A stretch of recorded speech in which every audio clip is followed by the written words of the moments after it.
This video is a user guide for Bioneer's thermal cycler, the all-in-one cycler. First, plug the power cord into the back of the instrument and turn on the power switch to start it. Once the system finishes loading, please refer to the following home menu on the screen. The functions of each button are as follows. Create a new protocol.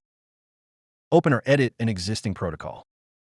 Change various settings and calibrate the block temperature control function. Installed software version and contact information.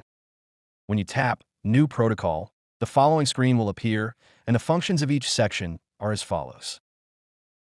Protocol name, lid temperature, step number, step temperature, cycle section, time and number of cycles for each step, scroll bar for navigation, function icons. By taping the protocol name at the top, you can load the 8 saved template protocols. You can also tap each step to modify the protocol, or tap the Add, Delete buttons to add or remove steps.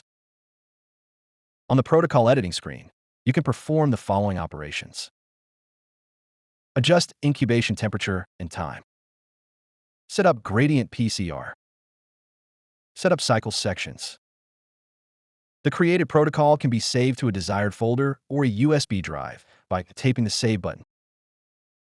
Save protocols can be loaded by taping the Open button or by taping the Open Protocol button on the main menu. Once the protocol is ready, press the button on the front of the instrument to open the lid and insert your tubes. For lid balance, please place tubes in the corners of the PCR block. After inserting the tubes, close the lid and press the Run button to start the operation. The information you can monitor on the screen during operation is as follows.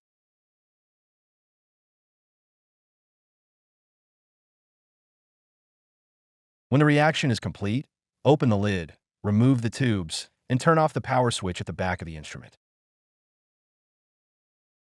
This concludes a user guide video for the all-in-one cycler.